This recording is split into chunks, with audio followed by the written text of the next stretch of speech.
नमस्कार, आप देख रहे हैं न्यूज़ 18 और मैं हूं आपके साथ अंजलि मलिक। जम्मू कश्मीर के पूर्व राज्यपाल सत्यपाल मलिक अपने खुलासों से केंद्र सरकार और भाजपा की मुसीबतें लगातार बढ़ाते जा रही हैं। एक के बाद एक वो ऐसे खुलासे कर रही हैं कि हम कोई सकते में है, हैरान है। केंद्र ने भी मलिकों पर शिकंजा कसने की तैयारी जो है वो कर ली है। ऐसी संभावना है कि जब तक सीबीआई मलिक से पूछताछ करेगी तब तक उनके खिलाफ कुछ और मुद्दे भी तलाशे जा रहे हैं। जानकारों का कहना है कि मलिक पर हाथ डालना उतना भी आसान नहीं है। ये बात तो खुद मलिक ने भी कई बार दोहरा दी है कि मैं किसान समुदाय से आता हूं, और ये दावा भी उन्होंने किया है कि उनके पीछे जो है वो जाट और किसान एक लंबी कतार पे खड़े हैं समर्थन के लिए। भाजपा ने उन्हें नुकसान पहुंचाने का अगर प्रयास किया तो उनकी जो है वो दुर्गति हो जाएगी। वहीं इसी के साथ ही सत्यपाल मलिक ने पुलवामा हमले से लेकर अग्निवीर जैसे तमाम मुद्दों तक जमकर सत्ताधारी भाजपा सरकार को घेरा, जमकर वो सरकार पर बरसते हुए नजर आए। पहले आप वो बयान सुनिए, फिर उसके बाद करते हैं आगे की चर्चा। मुझे अफसरों ने बताया था कि इनमें इतना रुपया है, इन दोनों केसेस में इतना रुपया इन्वॉल्व है, यानी किसी को मिलेगा। तो खैर वो तो दोनों कैंसिल हो गए, इसलिए वो ना मिला ना सवाल उठा। लेकिन ये जो थे आरएसएस वाले अपने राम माधव जी, जिस दिन मैंने कैंसिल किया इंश्योरेंस वाला, उसके अगले दिन सवेरे बिना नहाए धोए मेरे घर आ गए और मैं भी नहीं नहाया, 7 बजे थे। तो खैर मैं शिष्टाचार में उनसे मिला, मैं को बताओ भाई सब क्या है। तो उन्होंने कहा कि वो कैंसिल कर दिया क्या। मैं कहा मैं तो कैंसिल कर दिया। कहने चिट्ठी चली गई। मैं कभी पूछता हूँ, मैंने चीफ सेक्रेटरी को फ़ोन करके पूछा कि उसकी चिट्ठी चली गई क्या। कहें जी वो तो रात ही चली गई। तो वो काफ़ी व्यथित हुए और चले गए। फिर बस इतनी हमारी बात थी। उन्होंने ना कुछ मुझे ऑफ़र किया, ना मैंने उन्हें कुछ ऑफ़र, पर उनकी उसमें दिलचस्पी थी कि वो हो। खबरें तो ये चली थी 300 करोड़ का ऑफर दिया गया, 150 करोड़ था दोनों में लगी, दोनों में 150 करोड़ था। और ये पूरे टॉक ऑफ द टाउन थी। ये ऑफर मिला था आपको जी? ऑफर आया था? नहीं, मुझे नहीं आया किसी का, मैं झूठ नहीं बोलने का, किसी का ऑफर नहीं आया मुझे।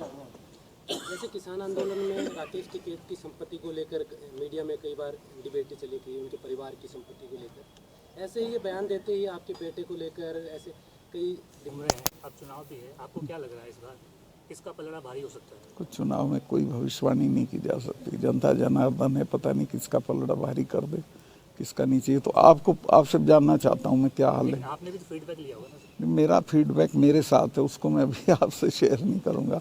और एक दिन में राजनीति बदलती है। आपने एक जगह कहा था कि यदि वसुंधरा राजे उम्मीदवार हो तो बीजेपी जीत सकती है। ये वसुंधरा राजे अगर उम्मीदवार हों तो बीजेपी के ज़्यादा चांसेस हैं, और अगर वो उम्मीदवार नहीं होंगी तो बीजेपी के कोई चांसेस नहीं। सर, 3 काले कानून जो आंदोलन हुए, क्या वो वापस बैक आ सकते हैं पटल पर, देश के पटल पर एक बार फिर से? वो नहीं आ सकते। हम जब मर जाएंगे तब आ सकते हैं। जब तक हम लोग हैं, किसान संगठन हैं, वो कभी वापस नहीं आ सकते।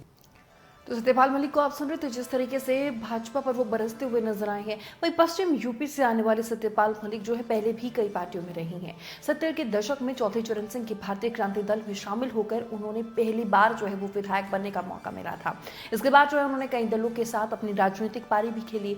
80 के दशक की अगर बात करें तो उन्होंने कांग्रेस पार्टी ज्वाइन की थी। हालांकि इससे पहले भी मलिक जो है वो लोकदल पार्टी से राज्यसभा सदस्य जो है बन चुके थे, और कुछ वित्तीय वर्ष के बाद जो है उन्होंने छोड़ दिया था पार्टी को। उन्होंने जन मोर्चा पार्टी उसके बाद बनाई, लेकिन वो राजनीतिक जमीन जो है वो तैयार करने में कामयाब नहीं हो सकी। 90 के दशक की अगर बात करें तो 90 के दशक में उन्होंने समाजवादी पार्टी का जो है वो दामन थाम लिया था। आखिर में वो भाजपा में गए और उन्होंने जो है पार्टी के किसान मोर्चे को मजबूत करने की जिम्मेदारी उन्हें दी गई। बाद में अगर बात करें तो मलिक को भाजपा का राष्ट्रीय उपाध्यक्ष भी बनाया गया। यहीं से पार्टी में उनका कद जो है वो बढ़ता चला गया। वो कई राज्यों के जो है राज्यपाल भी बनाए गए। किसान आंदोलन के दौरान जो है मलिक भाजपा को लेकर मुखर होने लगे थे। लगातार उनके ऐसे बयान आए जिसमें काफ़ी नाराजगी जो है भाजपा के लिए उनकी दिखाई दी। उन्होंने कई मौकों पर भाजपा और उनके जो शीर्ष नेतृत्व को अपने बयानों से असहज स्थिति में ला दिया था। बागपत में किसानों की सभा में भी मलिक ने कहा था कि दिल्ली की सीमाओं पर 700 किसान जो है वो मारे गए हैं। इतना कुछ होने पर भी प्रधानमंत्री की तरफ से संवेदना का एक संदेश तक नहीं आया है। मेघालय के राज्यपाल रहते हुए उन्होंने बयान दिया था कि किसान आंदोलन जो है वो खत्म नहीं हुआ है। यदि उनकी जो मांगे हैं वो मानी नहीं गई तो किसान फिर से खड़ा हो सकता है और केंद्र सरकार किसानों को दबाकर नहीं रख सकती। वो अपने हक के लिए, अपना हक के लिए लड़ना भी जानते हैं। राजनीति की जानकार यह मानते हैं कि मौजूदा परिस्थितियों में सत्यपाल मलिक जो है वो जाट और किसान समुदायों से जितने समर्थन की अपेक्षा रखते हैं, संभव है कि उन्हें उतना ना मिले। ये बात सही है कि उन्होंने राज्यपाल के पद पर रहते हुए किसानों के हक के लिए बात जरूर की है। उन्होंने गत वर्ष जो है हरियाणा की जीत में भी आयोजित एक सम्मान समारोह में किसानों से कहा था वो लड़ने से पहले सवालों को समझे, वो सबसे पहले राज बदले, फिर एकजुट होकर अपनी सरकार बनाए। पूर्व राज्यपाल सत्यपाल मलिक ने कथित तौर पर किसान आंदोलनकारियों के उस कदम को भी सही बताया था जिसमें लाल किला पर निशान साहिब फहराया गया था। मलिक ने यह भी कहा था कि राज्यपाल के पद पर उनका कार्यकाल जो है वो समाप्त होने के बाद वो देश भर का दौरा कर किसानों को एकजुट करेंगे। केंद्र ने किसानों से आधा अधूरा समझौता कर उन्हें धरने से उठा दिया। गत वर्ष अप्रैल में मलिक ने पीएम नरेंद्र मोदी को लिखे एक पत्र में उनकी प्रशंसा भी की थी। उन्होंने कहा कि सिखों के 9वें गुरु तेग बहादुर के 400वें प्रकाश वर्ष पर लाल किला में आयोजित समारोह में पीएम का भाग लेना एक सराहनीय कदम है। इस समारोह के मंच से मोदी ने पूरे देश को संबोधित भी किया। वहीं पीएम के इस कदम से सिख समुदाय में उनकी प्रतिष्ठा जो है वो बढ़ी। सिखों के गुरुओं के प्रति प्रधानमंत्री ने जो श्रद्धा भाव और सम्मान जो है वो व्यक्त किया था, उसके लिए दुनिया के और विशेषकर भारत के सिखों को एक सकारात्मक संदेश जो है वो प्रधानमंत्री मोदी की तरफ से मिला। वहीं हरियाणा, पंजाब, राजस्थान और पश्चिमी उत्तर प्रदेश में जाट वोटर्स जो है वो काफी अच्छी संख्या में है। अगर 2014 और 19 के लोकसभा चुनाव को भी देखें तो जाट समुदायों ने भाजपा के समर्थन में वोट दिया था। किसान आंदोलन के दौरान भाजपा मुश्किल में आ गई थी क्योंकि जो है जाट समाज जो है वो काफी नाराज था। राजनीतिक नुकसान से बचने के लिए केंद्र सरकार ने तीनों कृषि बिलों को बधाई चढ़ा के वापस ले लिया था।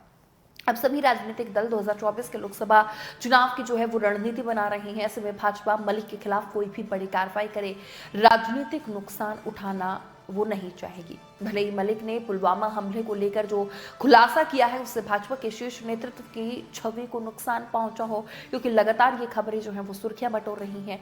कांग्रेस और दूसरे विपक्षी दलों ने मलिक के बयान को जमकर भुनाने का जो है वो मौका भी उठाया। पहले मलिक को लगता था कि उनके साथ जो है किसान है, जाट समुदाय है, लेकिन अब उन्हें कहीं ना कहीं विपक्ष का साथ भी मिलता हुआ दिख रहा है। ऐसे में उनके खिलाफ जो है की गई कार्रवाई पर न केवल किसान जाट मतदाता नाराज होंगे भाजपा से, बल्कि विपक्ष भी मलिक का साथ देकर उक्त दोनों समुदायों का समर्थन जो है वो हासिल करने का प्रयास करेगा। बहरहाल जिस तरीके से लगातार सत्यपाल मलिक का बयान जो है वो वायरल हो रहा है, सुर्खियां बटोर रहा है, लोग तमाम तरीके की चर्चा भी कर रही हैं, उस पर आपकी क्या राय है, आप क्या सोचते हैं, वो जरूर आप हमें कमेंट बॉक्स में बताइएगा। फिर बस मेरे साथ इतना ही, और ऐसी तमाम खबरें देखने के लिए लगातार बने रहिए न्यूज़ 80 के साथ। बस मेरे साथ इतना ही।